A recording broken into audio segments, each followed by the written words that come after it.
Superstar Mariah Carey revealing her secret struggle with bipolar disorder for the first time, telling People magazine she's been living in denial for almost 20 years. But behind the chart-topping success and glamorous exterior, superstar Mariah Carey revealing today a very private struggle. She was diagnosed with bipolar disorder back in 2001, and she did not want to believe it. She believed it was something that could really damage her career. Until recently, I lived in denial and isolation and in constant fear someone would expose me. It was too heavy a burden to carry, and I simply couldn't do that anymore.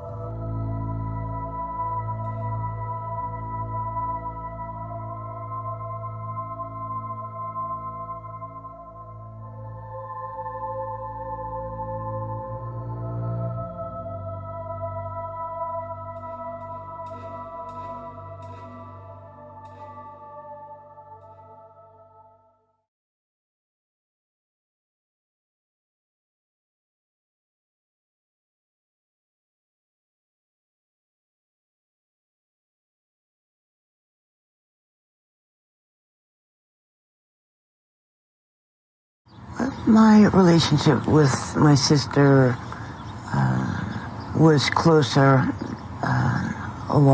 several years ago than it is now. There was a close family member involved in a satanic cult.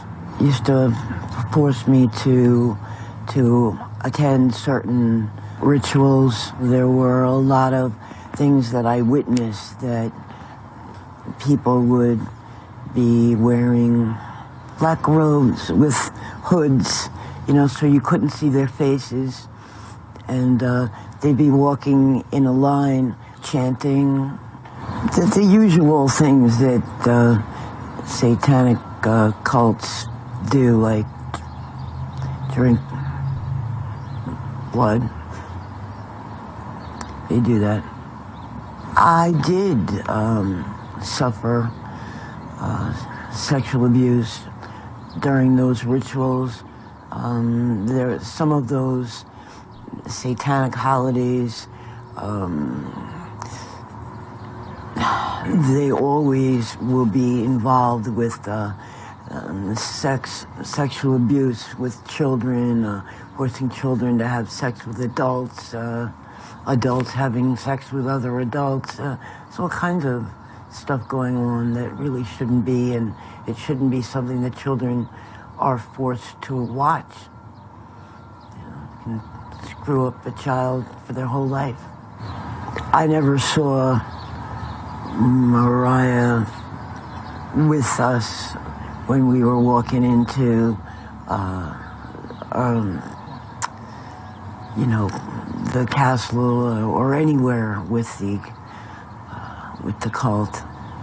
When Mariah was in any danger, when she was a child, when there was something going on where she could have been harmed, I did whatever I could do to protect her. Mariah was 3 years old, and I was 11, and I was threatened, if you don't do this, what we're telling you to do, and we're gonna kill your sister,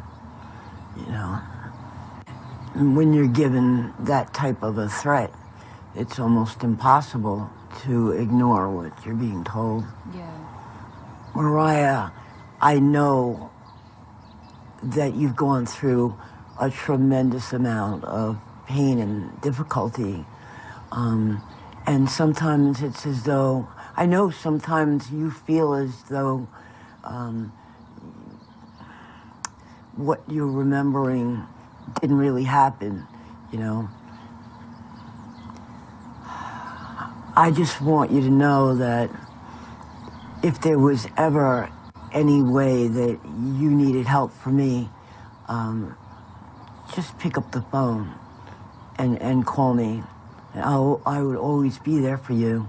I know that you didn't want to hear any of the things that I had to say, but just this one thing, I get the sense that you're really going through a lot.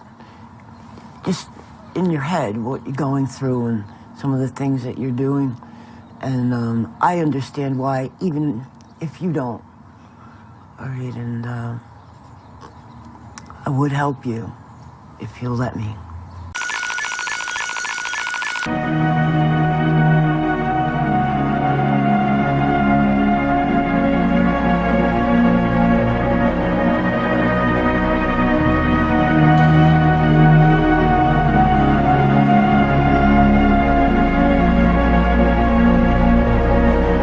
They'd have these big circles of these Satanists around an altar where the people, sometimes in hooded,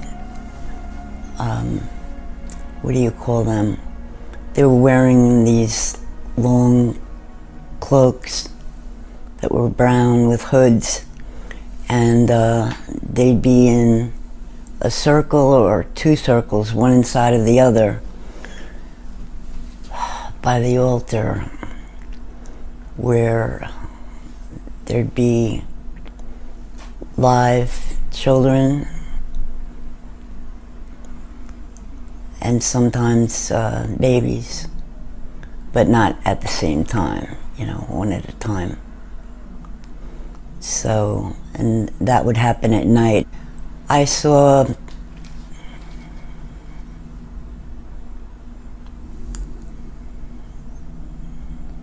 people get stabbed and start bleeding, and it would be dripping to the floor. It was children. The youngest I ever saw stabbed, I'd say it was about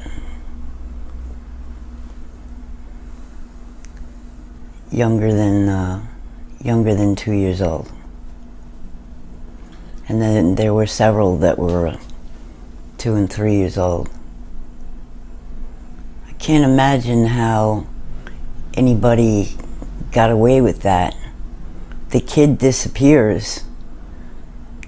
Don't detectives come try to figure out what happened?